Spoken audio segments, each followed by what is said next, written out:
Growing up, it was always clear who the favorite was in my family. My younger brother, who I'll call Nick, could do no wrong in my parents' eyes. He was their golden child. I, on the other hand, always seemed to be the one who was expected to be responsible, make no mistakes, and deal with the consequences when things went wrong. From the outside, people might have thought we were just a normal family, but anyone close enough could see the imbalance. Nick got away with everything. Small things were always brushed aside. If we both did something wrong, it was always my fault. I remember when we were kids, we were playing outside, and Nick threw a baseball through our neighbor's window. I wasn't even near him at the time, but somehow I ended up being the one grounded for it. I was told I should have been watching out for him. Another time, I got in trouble for getting a B on a math test, while Nick, who failed the same test, didn't even get a scolding. Nick just needs a little more help, they said. But for me, there was no room for error. That pattern repeated itself for years. I didn't complain because, honestly, it was just normal by then. My parents favored Nick, and that was that. I kept my head down, did what I had to, and figured eventually they'd see the truth. Things started to change when we both became adults. Nick got into more serious trouble, but the favoritism didn't stop. A few months ago, the tipping point finally came. Nick had crashed his car after a night out. No one was hurt, thankfully, but it was clear he'd been drinking. When he came home, my parents immediately went into protect Nick mode. They didn't lecture him, didn't tell him off, nothing. They just made sure to keep things quiet, assuring him they'd help him fix everything. I stood there, watching the whole thing unfold. Part of me wasn't even surprised. I knew exactly how this would go. They'd cover for him, like they always did, and pretend it never happened. But this time, something in me just couldn't let it go. I wasn't angry, but I was done staying quiet. I confronted Nick right then and there, in front of our parents. I told him that crashing the car wasn't something that could just be ignored. He needed to take responsibility.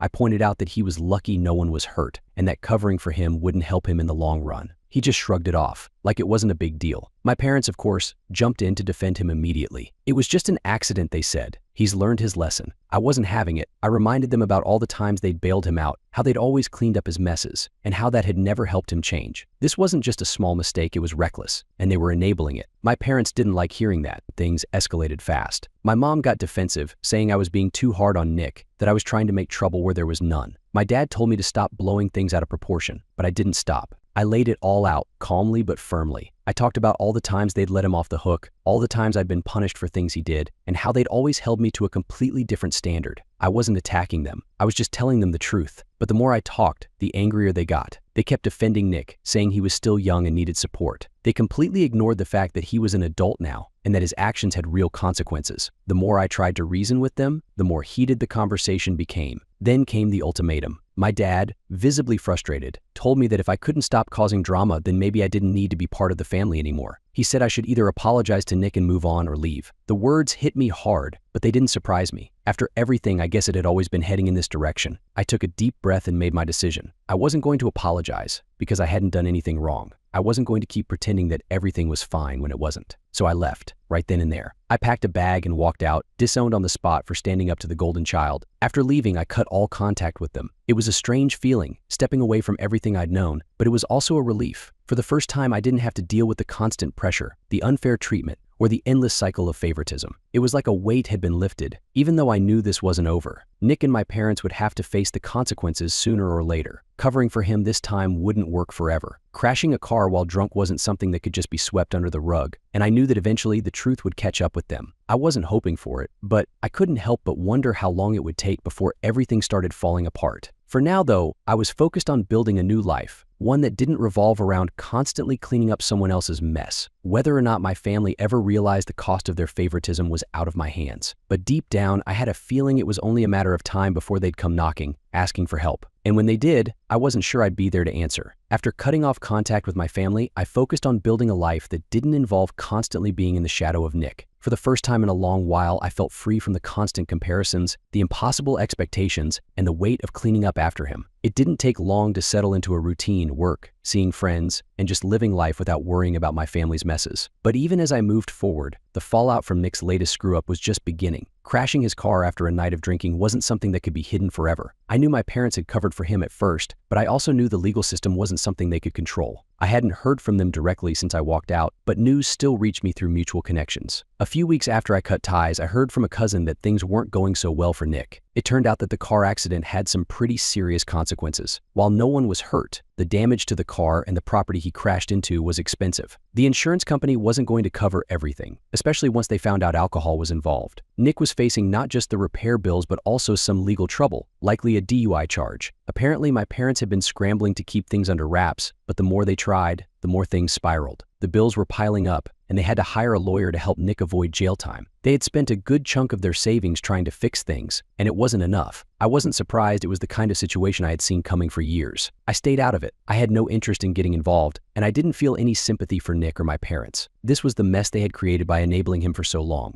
They had made their choice, and now they were living with the consequences. I kept my distance, but it wasn't long before their problems started to come closer to me. Nick, unsurprisingly, didn't take responsibility for any of it. From what I heard, he wasn't showing any signs of learning from his mistakes. Instead, he seemed to expect everything to be taken care of for him, just like always. When things didn't go smoothly, he tried to find a way out. At one point, I got a message from an old friend of ours, asking if I could talk to Nick. Apparently, Nick had been trying to reach out to me through social media, but I hadn't seen any of it since I'd blocked him. He wanted to clear the air and hoped I could help him out of this mess. I wasn't surprised. Nick had always relied on me to fix things, even when we were kids. He probably thought I'd step in and make everything better like I used to, but this time I wasn't playing along. I told my friend to pass on the message that I wasn't interested in talking to Nick or getting involved. Whatever trouble he was in, he would have to deal with it himself. I wasn't going to be his safety net anymore. As time went on, things only seemed to get worse for my family. From what I gathered, my parents were now facing serious financial issues because of the legal fees and damages from the accident. The repairs to the car, the property damage, and the lawyer's fees were stacking up. They had dipped into their retirement savings to cover the costs, and it was starting to take a toll. My parents, who had once seemed so sure of themselves, were now struggling to keep everything afloat. There was a certain irony in it all. For years, they had brushed off my concerns, dismissing me when I pointed out that their favoritism toward Nick was setting him up for failure. And now, they were the ones paying the price for his recklessness. It wasn't just financial either. From what I heard through relatives, the stress was starting to affect them emotionally. They were arguing more, and the pressure was getting to them. It seemed like the perfect storm was finally catching up with them, and they were starting to realize just how deep they were in it. Nick, on the other hand, wasn't helping the situation. Instead of taking responsibility, he was still acting like nothing was his fault. He'd been skipping court dates and avoiding any real consequences. This only made things worse for my parents, who were left to deal with the fallout. The more he avoided his problems, the more they had to step in, and it was dragging them down with him. The turning point came when I heard from another cousin that my parents might lose the house. Between the legal fees, the repairs, and the fact that Nick still wasn't contributing anything financially, they were in danger of foreclosure. They had borrowed money from other family members, but that well had dried up. My cousin hinted that my parents were desperate and might try reaching out to me soon. I wasn't surprised, but I wasn't looking forward to it either. The thought of my parents asking for help after everything they had put me through wasn't something I wanted to deal with. They had made their bed, and now they were lying in it. I wasn't going to swoop in and save them from the mess they had created, but I couldn't help but feel that something bigger was on the horizon. The deeper Nick sank, the more pressure my parents felt, and I knew it was only a matter of time before they tried to pull me back into the chaos. The situation was unraveling fast, and the consequences were piling up faster than they could handle. I didn't know what their next move would be, but I had a feeling they wouldn't go down without a fight. The question wasn't if they'd try to reconnect, it was when. And when that time came, I had to be ready. It was a few months after I'd cut ties with my family when the inevitable happened. My parents finally reached out. For a long time, I had heard bits and pieces about their struggles through cousins and family friends. Nick's situation had gone from bad to worse. His legal troubles were piling up, and my parents were running out of money trying to clean up his mess. They were losing control, and the consequences of their choices were closing in on them. I hadn't expected them to reach out, but I wasn't surprised when they did. One evening, I got a message from my mom. It was short and to the point. They needed to talk. After months of silence, they had finally decided to break the ice, but not for the reasons you'd expect. They weren't apologizing for how they had treated me or for disowning me. Instead, they were desperate to rope me back in to fix everything, just like old times. According to my mom, things had gotten complicated with Nick. His legal situation had spiraled out of control. The DUI charge he was facing had snowballed into something much bigger, and there were now court dates, fines, and the possibility of jail time. My parents, who had always been able to shield him from consequences, were now at a loss. They didn't have the money to keep paying for lawyers, and Nick wasn't showing any signs of stepping up to take responsibility. Their financial situation had gotten so bad that they were on the brink of losing the house. It was a strange message, filled with a tone of both desperation and manipulation. My mom framed it as though they had no other choice but to turn to me. There was no acknowledgement of how they had disowned me. No real apology for the years of unfair treatment. It was more like they were saying you were right, but now we need your help. The way she worded it made it clear that while they might have admitted I was wronged, they still didn't fully take responsibility for their actions. I didn't reply immediately. Instead, I thought about how much had changed in the time since I had left. My life had been so much better without the constant stress of dealing with my family's drama. I had built a life for myself that didn't revolve around cleaning up Nick's messes or feeling like the forgotten child. I wasn't about to throw that all away just because they were finally facing the consequences of their decisions. After a few days, I replied. I kept it simple. I wasn't going to get involved. I told them that their situation was a direct result of the choices they had made, enabling Nick, ignoring my warnings, and choosing to disown me when I tried to stand up for myself. I didn't owe them anything, especially not now. I had moved on, and it wasn't my responsibility to fix what they had broken. Their response was predictable. My mom tried to guilt trip me, talking about how family comes first and how I was being cold-hearted by refusing to help them in their time of need. She brought up all the times they had sacrificed. For me, conveniently forgetting that those sacrifices had always been overshadowed by their favoritism toward Nick. My dad chimed in later, but his message was more blunt. He said I was being selfish and that I was abandoning them when they needed me most. But I didn't budge. The reality was they had abandoned me long before I ever walked out the door. They had made it clear where I stood in the family hierarchy, and now that the golden child had turned their lives upside down, they expected me to step in and save them. I wasn't going to play that game anymore. As the days went by, more details about their situation came to light. From what I heard through extended family, the fallout from Nick's actions had reached new heights. Not only were they struggling financially, but the legal troubles had brought public embarrassment as well. Word had spread in their social circles about Nick's DUI and the other reckless behavior he had gotten involved in. Their reputation, which they had always valued so highly, was in tatters. They were losing friends, losing face, and losing everything they had worked to protect for years. It was hard to feel sorry for them. This was the reality they had created by refusing to hold Nick accountable for anything. Now that everything was crumbling, they were learning the hard way that favoritism and denial weren't enough to shield them from the consequences of their choices. But even then, they couldn't admit their role in all of it. They still framed it as though they were victims of circumstance rather than architects of their own downfall. Then things escalated. One afternoon, I was at work when I saw my dad waiting outside the building. It was shocking, to say the least. I hadn't seen either of my parents in person since the day I walked out, and here he was, standing outside my workplace like it was no big deal. I didn't go out to meet him. Instead, I stayed inside and waited until he eventually left. Later, I got a message from him saying he had just wanted to talk face to face and that I was being unreasonable by ignoring him. He acted like showing up at my work unannounced was normal, as if it was just a casual drop-in that crossed a line for me. I had made it clear that I didn't want to be involved, but now they were trying to pressure me into helping by showing up where I worked. I realized then that this wasn't going to stop unless I took drastic measures. My parents were spiraling, and they were willing to do whatever it took to get me back into the fold, even if it meant crossing boundaries that shouldn't have been crossed. It was time to put an end to it once and for all. I didn't know what their next move would be, but I knew I had to protect my peace. Whatever they were planning next, I wasn't going to let them drag me back into their chaos. It was time to take a stand once and for all. After my dad showed up at my workplace, I knew things were going to get worse. I had already cut off contact, but now my parents were desperate, and desperation makes people do irrational things. What I didn't realize at the time was just how far they were willing to go to pull me back into their mess. It started with more messages, this time not just from my parents, but from other family members. My aunt, a couple of cousins, and even some distant relatives I hadn't spoken to in years suddenly had urgent reasons to contact me. Some messages were disguised as casual check-ins, while others were more direct. They told me that my parents were in over their heads and that it was time for me to step in and help. I didn't engage. I knew this wasn't about reconnecting for the sake of family. It was about them pressuring me to clean up the mess they couldn't handle anymore. Then, things escalated. One morning, I woke up to find a string of texts from a number I didn't recognize. It was Nick. Somehow, he had gotten a new number and decided to reach out to me directly, bypassing the blocks I had put up on every other platform. His messages were a mix of blame and demands. He acted like I had abandoned him, like everything he was going through was somehow my fault for not being there to fix it. From what I gathered, Nick's situation had deteriorated even further. He had skipped a court date for the DUI case, and a warrant had been issued for his arrest. He was on the run, trying to avoid jail time, but it was clear he didn't have a plan. He mentioned something about needing money to sort things out and implied that our parents were running out of resources to help him. It was the same old story. Nick messed up, and now he wanted someone else to fix it. I didn't respond. Instead, I blocked the new number and went about my day. But it didn't stop there. A few days later, I came home to find my parents waiting outside my apartment building. I hadn't told them where I lived, but they had somehow found out. They didn't knock on my door. They just sat in their car, hoping I would come out and talk to them. I didn't. I waited them out, watching from my window as they sat there for hours before finally driving off. That was the final straw for me. I knew I couldn't just wait for them to stop. They weren't going to give up. My parents had crossed every boundary I had set, and their behavior was only getting more erratic. The pressure was relentless, and it was clear that they were in full-blown denial about how serious Nick's situation had become. They couldn't face the fact that the golden child they had protected for so long had finally brought everything crashing down. Nick, meanwhile, was still making terrible decisions. From what I heard through mutual friends, he had started lying to the authorities, giving them false information to delay his court proceedings. He was dodging his responsibilities at every turn, but it was catching up to him. The more he ran, the more trouble he found himself in. There were rumors that he was involved in something shady, maybe drugs or illegal dealings, but no one seemed to know the full story. What was clear, though, was that Nick had no intention of changing. He was still the same reckless, irresponsible person he had always been, only now he was dragging my parents down with him. I had to take action. I contacted a lawyer and had a cease and desist letter drafted, making it clear that if my parents continued to harass me or show up unannounced, I would take legal steps to protect myself. It was a drastic move, but it was necessary. They had pushed me to my limit, and I needed to protect my peace. Sending that letter was harder than I thought it would be. Despite everything, they were still my parents, and part of me hoped they would finally understand that they had gone too far. But I knew better than to expect that. They had spent years denying reality, and this was just another step in their refusal to accept the truth. The cease and desist letter worked, at least temporarily. I didn't hear from them for a while, and Nick went silent as well. But I knew this wasn't the end. I had cut off all remaining contact with my family, making it clear that there was no going back. The divide between us was final, and there was no way to repair the damage they had done. In the meantime, I kept hearing bits and pieces about their situation from other family members. My parents were struggling more than ever. The house was on the verge of foreclosure. Their social standing had crumbled, and Nick was still on the run. It was only a matter of time before everything fell apart completely. They had spent years protecting Nick from the consequences of his actions, and now those consequences were hitting them harder than they ever could have imagined. As much as I had distanced myself from the situation, there was still a sense of finality looming. My parents were finally facing the full weight of their choices. They had built their entire world around Nick, excusing every mistake he made, and now that world was collapsing. I couldn't help but wonder how they were coping with the reality that they had refused to see for so long. I didn't feel satisfaction or vindication. It was just the inevitable result of years of denial and bad decisions. I had tried to warn them, but they had refused to listen. Now, they were paying the price. There was no going back for me. I had made my decision to cut ties, and I was sticking to it. No matter what happened next, I knew I had done everything I could to protect myself from the chaos they had created. The chapter was closed, and for the first time, I felt like I was truly free from the burden of being the one who always had to fix things. What came next for them was out of my hands. I had done my part, and now it was time for them to finally face the consequences of their own making. Several months passed without a word from my parents after I sent the cease and desist letter. Life went on, and I started to feel a sense of normalcy again. The constant tension that used to hang over me had lifted, and I was finally able to focus on building a life that wasn't tied to their endless drama. I surrounded myself with people who supported me, friends who had become like family. It was peaceful, but part of me always knew it wouldn't last forever. My parents were too deep in their denial to just let things go. Eventually, they'd try again, and they did. One morning, I got a letter in the mail. It was from my mom, handwritten and lengthy. I didn't even open it right away. I wasn't sure I wanted to.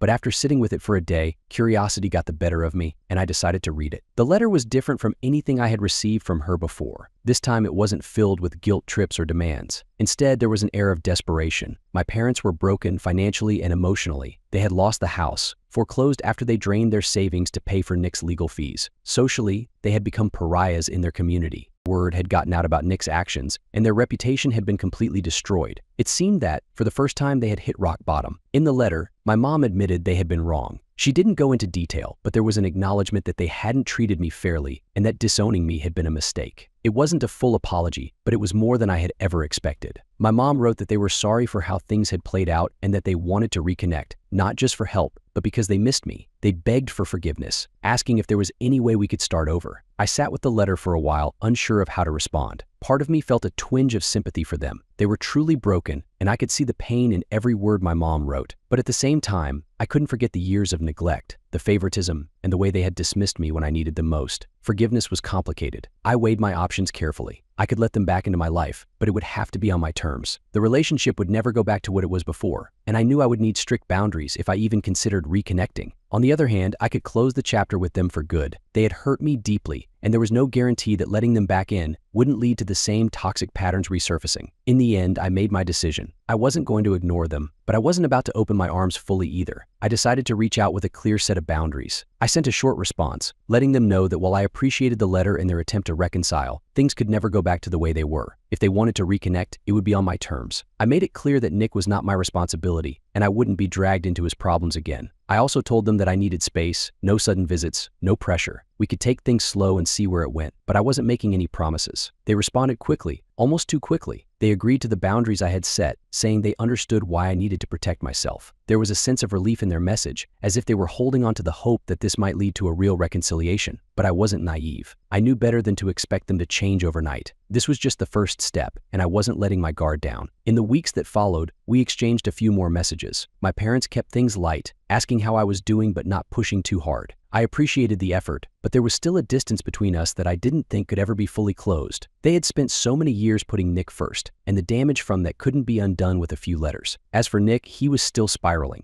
I heard through the grapevine that he had been arrested after skipping another court date. His reckless decisions had finally caught up to him, and this time there was no getting out of it. My parents didn't mention him much in their messages, and I didn't ask. It was clear that Nick was still the center of their world, even as everything around him crumbled. Despite the slow trickle of communication with my parents, I kept my distance. I wasn't ready to dive back into their lives, and honestly, I didn't think I ever would be. I had found peace without them, and I wasn't willing to risk losing that. The new family I had built for myself, friends who cared for me, supported me, and treated me with respect, was more important to me than repairing the broken relationship with my parents. In the end, I didn't feel the need for a dramatic reconciliation. Life wasn't a movie, and sometimes things didn't wrap up neatly. I had made my decision, and I was content with it. My parents might never fully understand the hurt they caused, and that was okay. I had drawn my boundaries, and that was what mattered. As I look back on everything that happened, I realized that the most important thing I gained from all of this was self-respect. I learned to set boundaries, to stand up for myself, and to walk away from toxic situations, even when they involved family. There was no going back to the way things were, but I had found peace in moving forward.